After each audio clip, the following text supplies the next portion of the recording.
Today we are moving on from the more technical grammatical rules we've been focusing on for the last 3 lessons, and we're homing in on some practical speaking skills instead. This lesson consists of 2 parts. At this level of your English learning journey, you probably find it quite easy to understand native speakers. But sometimes they say things that make absolutely no sense to someone who has not consciously learned English idioms. If this is the case for you, fear not, because today we are going to look at 10 idioms that you can learn so that you can not only understand native speakers when they use the idioms, but also so that you can use the idioms yourself. Now that is the first part of the lesson. In the second part of the lesson, you'll be learning about connected speech. You'll likely remember that concept from your listening lessons, but today you'll be learning how to use connected speech yourself. So I hope you're looking forward to expanding yours. Let's take a moment to go over our lesson objectives for today. By the end of this lesson, you will be able to understand the idioms we'll be covering. You'll also be able to use idioms in context.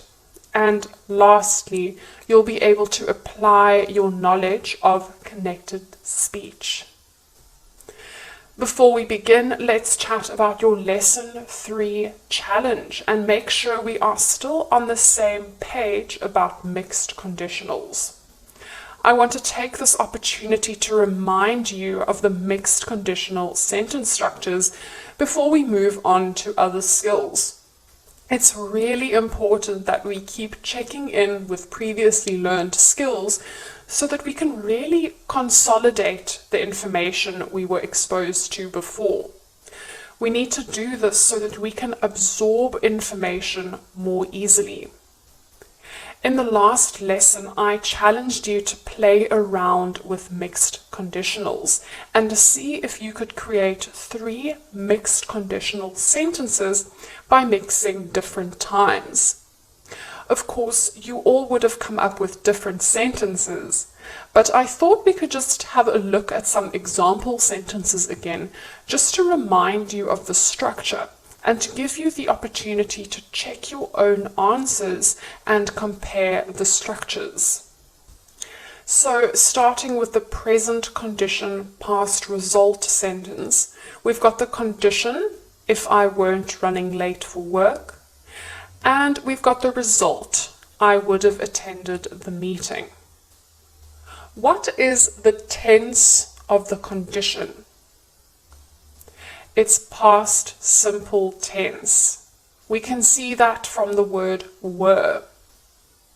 Now, in what tense or form is the result? It's in the form would plus the present perfect tense.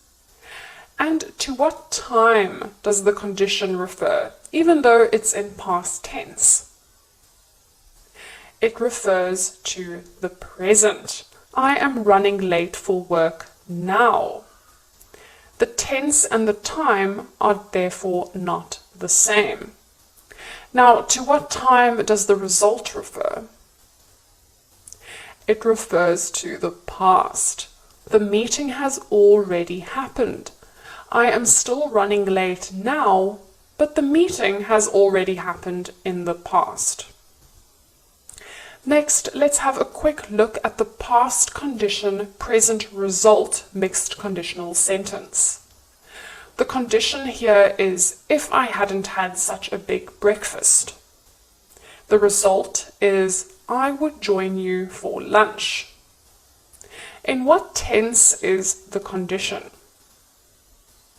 It's in past perfect tense. And in what tense or form is the result? It's would plus the base form of the verb. Now, to what time does the condition refer? It refers to the past.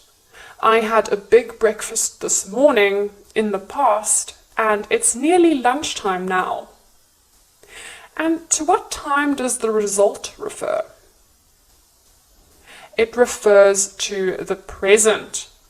I would join you for lunch right now, but unfortunately I had a very big breakfast earlier today, so I'm not hungry, and so I can't join you for lunch now.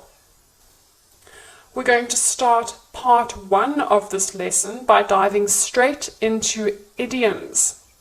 Trust me, if you use idioms correctly in your IELTS speaking or writing section, you'll really impress your examiner, because it will be clear that you've done more than just learn the generic grammar rules of English. You've also made an effort to learn non-literal language. Now, some of you may be wondering, what exactly are idioms? Now, idioms are sentences or phrases. The literal meaning of these sentences or phrases is not the same as the intended meaning. In other words, these idioms don't actually mean what you think. You actually have to learn the idioms to understand what they mean.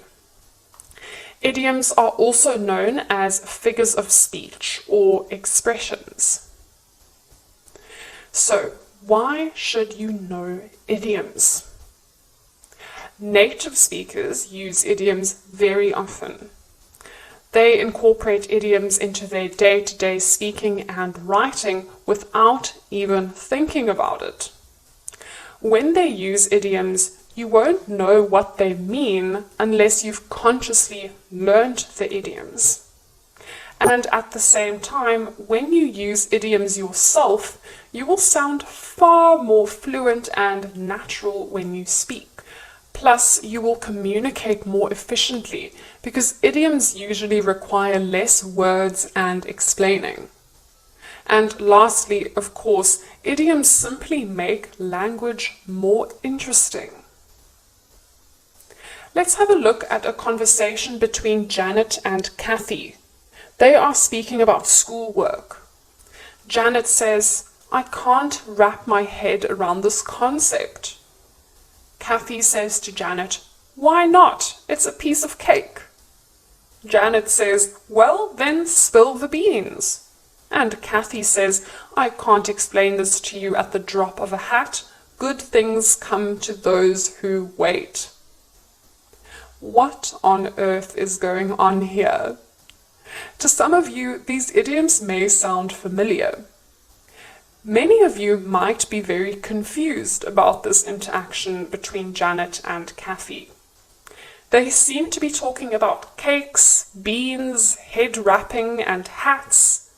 But in reality, trust me, they mean completely different things. What is truly happening here is that Janet can't understand her schoolwork. Kathy tells her that it's actually very easy. So Janet asks Kathy to tell her the secret to understanding the schoolwork. But Kathy doesn't have the time to explain it to her immediately. So she tells Janet to wait. So there are 2 types of idioms we'll be discussing in this lesson. We'll start with idioms that form part of sentences. These are idioms that don't usually stand alone as sentences. They need to be attached to other phrases or clauses in a sentence in order to make sense. You'll understand what I mean now when we look at some common examples of these types of idioms. The first idiom I want to speak to you about is to wrap your head around something. This means to understand something difficult. It's often used in negative form. Someone may say, "I can't wrap my head around this." Let's look at a scenario. Alex is attending a lesson on tenses. He can't seem to understand the past perfect continuous tense, so he asks his teacher to help him. The teacher says, "How can I help you, Alex?" And Alex says, I can't wrap my head around the past perfect continuous tense. Do you see how it's used in a sentence? In the first part of the sentence, Alex says, I can't wrap my head around, and after that, he inserts the concept or idea that he doesn't understand. You can also say, I can't wrap my head around this, if the person you're speaking to already knows what concept or idea you're referring to. The next idiom I want to discuss is to play devil's advocate. This idiom is usually used during discussions where two sides to an argument are being compared. It's said when someone is arguing the opposite of what the other people in the discussion are saying. Now, you can play devil's advocate even if you agree with everyone else, and that's the interesting thing about playing devil's advocate. Usually, people play devil's advocate just to provoke the discussion. In other words, just to encourage the people to consider all sides of the debate. We can look at a scenario to help you understand the context of this idiom better. Some friends are having a discussion about why they love dogs. Eve also loves dogs, but she decides to disagree just to provoke the discussion and healthy debate. Kate says, I think dogs are great companion animals. They're so friendly and lovable. And Eve says, yes, dogs are fantastic. But let me play devil's advocate for a moment. Cats are actually much cleaner and lower maintenance than dogs, don't you think? Notice how Eve actually agrees with Kathy, but she decides to play devil's advocate just to make the discussion more interesting and to make sure that all sides are being considered. So it's important to note that playing devil's advocate is not a negative thing. It's actually a very positive thing. If you attend many business meetings, you'll often hear people using the idiom to play devil's advocate to provoke the discussion. Now, I also want to draw your attention to how the idiom functions within the sentence. The idiom is used as a type of verb phrase. You may hear people saying, I want to play devil's advocate, or let me play devil's advocate, or even, would you like to play devil's advocate? Treat it as a verb phrase, and you'll likely use it correctly in the sentence. The next idiom we're going to discuss is to break the ice. This idiom means to make people feel comfortable. Have you ever been in an environment with complete strangers and you had nothing to talk about? Well, the idiom to break the ice is usually used in social settings where most people don't know each other. Let's look at a scenario and see how this idiom would show up in real life. A small group of university students are attending their first tutorial class. The tutorial class consists of only 10 students. These students don't know each other. Since they don't know each other, the students are feeling shy, so they aren't interacting with one another. The tutor decides to help the students to break the ice, to make them feel more comfortable with each other. The tutor says, I see that you're all a bit quiet. Let's break the ice. Everyone will get a turn to introduce themselves and say what their favorite hobby is. Now, the tutor is asking everyone to do this to encourage people to talk and eventually feel a little bit more comfortable with each other. Notice how the idiom is used in the sentence. It's used as a verb phrase.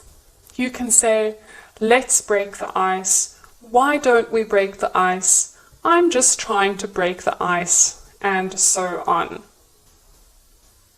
The next idiom I want to talk about is to go on a wild goose chase. This means to spend a lot of time and effort doing something pointless. There was no use going through so much effort. Let's consider a scenario.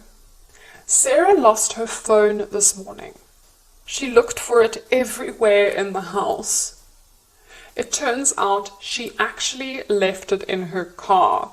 Thus, looking everywhere in the house was completely pointless. Sarah says, "I've just been on a wild goose chase.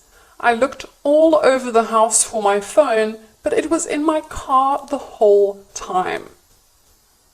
It was completely pointless for her to look all over the house because her phone was in her car. So when she was running all around the house trying to find her phone, she was on a wild goose chase because what she was busy doing was pointless. You can usually use the idiom in a sentence like, "I've been on a wild goose chase." You can also say, "I've been sent on a wild goose chase," or even, "I'm sorry for sending you on a wild goose chase." Now let's talk about the idiom to take a rain check. This means to postpone scheduled plans. So, when you had a plan to do something with a friend or a colleague or a family member, and you have to move these plans to another time. In this case, you're taking a rain check. Let's look at a dialogue between two friends. Cassidy says, "Are we still on for our dinner plans tomorrow night?" Tim says, "I have to take a rain check. My mother is sick and I need to take care of her. Can we do it next week instead?" So, as you can see, usually when we use the idiom to take a rain check, the utterance will also involve an excuse. It's not polite to simply cancel plans without giving a reason. Otherwise, it may seem like you simply don't want to see the person. And remember, politeness means always making sure that you're not threatening the other person's positive self-image. When we consider the form of the idiom, we can see that it comes in the sentence, "I have to take a rain check." This is usually how you'll hear it being said. But we can also use the idiom in the question form. Can we take a rain check? Now, let's move on to idioms that function alone as sentences. You don't need to attach any phrases or clauses to these idioms so that they can make sense. You can simply use them as they are. Let's look at the idiom, "Every cloud has a silver lining." This idiom means that something positive can always be found in a bad or difficult situation. For example, I had to stand in a really long line at the store yesterday, but I had a great conversation with someone while I was waiting. Every cloud has a silver lining. So, I found myself in a bad or difficult situation of having to stand in a long, boring line in a store, but at least something positive came out of the situation. I had a conversation with someone while I was waiting in line. Every cloud has a silver lining. The next idiom I want to talk about is, "It's a piece of cake." You may have heard this one before because it's quite a popular expression. It means that something is very easy. For example, "I used to think that tenses are difficult to understand, but it's not actually that difficult. It's a piece of cake." The next idiom is, "You can't have your cake and eat it too." This means that you can't have it both ways. You have to choose one outcome. For example, let's consider the following scenario. Getting a promotion at work means that you have to work longer hours. Sally wants a promotion, but she doesn't want to work longer hours. She can't have her cake and eat it too. Personally, it took me quite a long time to fully understand this idiom. I always knew when to use it and what it means, but I never understood what the literal meaning is. But I now know that the idea is that if you eat your cake, you don't have it anymore, because the cake has been eaten and it's finished. You can't have or possess your cake if you have eaten it. You simply can't have it both ways. You have to choose whether you want to have or possess the cake, or whether you want to eat it. The next idiom is, there are other fish in the sea. This idiom means that there are other opportunities. It's usually said to comfort someone who has missed an opportunity or who has been rejected. For example, I'm sorry to hear that you and your girlfriend broke up. There are other fish in the sea. Now, the meaning of this idiom in this specific context is that there are other people that you could potentially date and other opportunities will arise. As you can see, the idiom is used to comfort someone who has just been through a tough breakup. Now, the next idiom is, the ball is in your court. This idiom means that it's your decision. You have control over the outcome. For example, I don't want to make this decision. I want you to make the decision. The ball is in your court. We can say this to someone when we don't want to be responsible for the result or outcome of a situation. Let's pause for a moment to talk about what you can expect in Lesson 5. You will be building on your writing skills, as you'll learn how to write more cohesively, how to write in a way that flows naturally and is easy for the reader to follow. You will learn how to correctly use punctuation marks like full stops, commas, hyphens, apostrophes, and many more. This will ultimately help you with the IELTS writing section. So I look forward to seeing you at the next lesson. Now, for our second part of this lesson, we're going to talk about connected speech. You've learnt about it before in your listening lessons, but can you use connected speech yourself? You will now learn how to connect your sounds when speaking so that you sound more natural. But for those of you who don't remember, let's quickly recap the concept of connected speech. Connected speech is the way sounds change when we speak. It comes naturally to native speakers, but it must be learnt by second language speakers. So there are 3 connected speech rules I want to go over with you today. The first has to do with consonants and vowels. The second has to do with consonants and consonants. And the third has to do with words that end in schwa.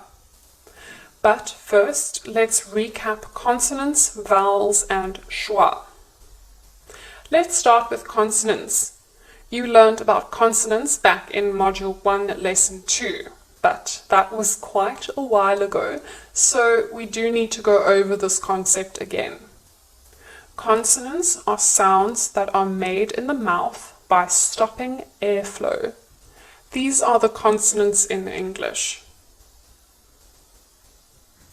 Next, let's talk about vowels. Vowels are the rest of the letters. They are sounds that allow free flow of air. The vowels in English are A, E, I, O, U, and sometimes Y. There are long vowels, like the vowels in plane, boot, sheet, and cow, and there are short vowels, like the vowels in skip, cot, left, and camp. Now let's consider the concept of a schwa. A schwa is a type of vowel. It's the sound at the end of words like water and doctor. Now, in words like these, we don't pronounce the R sound at the end of the word in British English.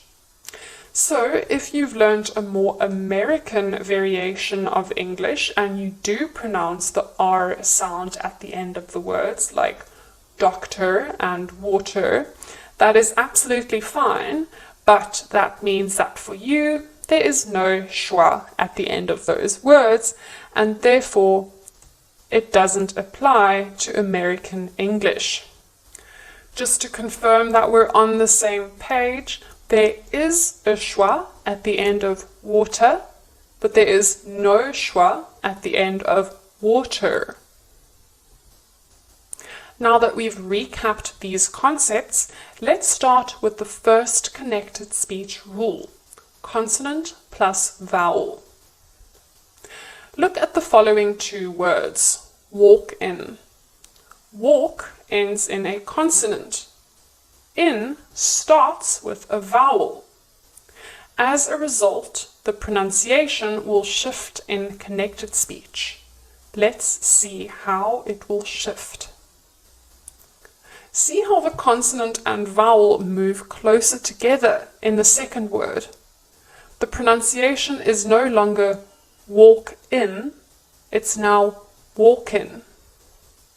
The consonant and vowel merge and are not pronounced separately anymore.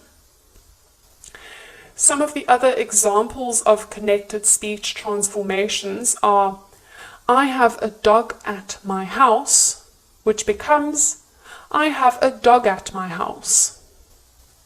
She eats dinner on the couch becomes she eats dinner on the couch. A very important note is that even though here I've shifted the letters around, I only did it to show you how the pronunciation changes. So please remember that the spelling doesn't change, only the pronunciation changes. The next rule has to do with consonants and consonants. Consider the following words. Call Linda. Call ends in a consonant. Linda starts with the same consonant. So we have two consonants which are the same next to each other. As a result, the pronunciation will shift. Let's see how.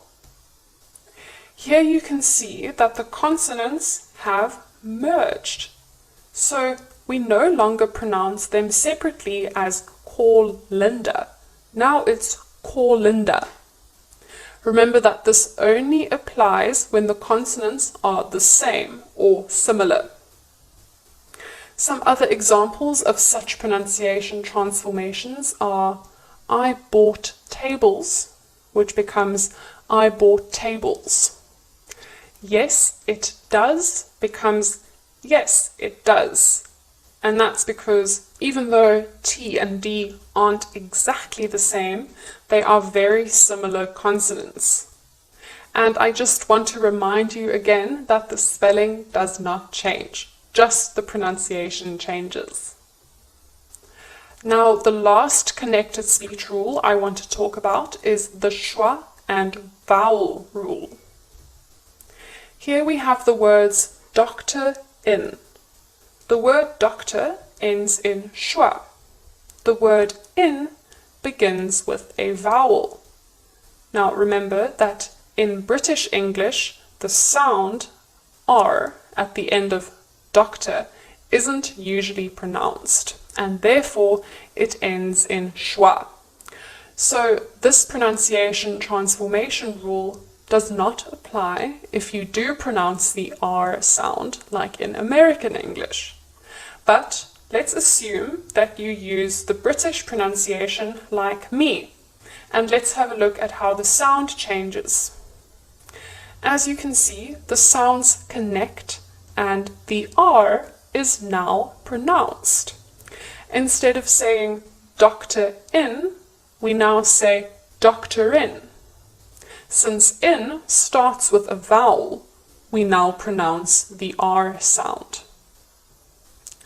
Some other examples are as follows. The water in the fridge is cold becomes the water in the fridge is cold. The calendar application on my phone works well becomes the calendar application on my phone works well. You have now unlocked your lesson assignment. You can use your lesson assignment as practice for your module assignment, which counts towards your final mark. It's a great way to consolidate the information you learned and to make sure you're on the right track. I want to challenge you to practice using connected speech. Talk to a friend about your favorite film using the connected speech conventions you have learned. This challenge will assist you in sounding more natural when speaking English. The more you practice using connected speech, the more natural you will sound.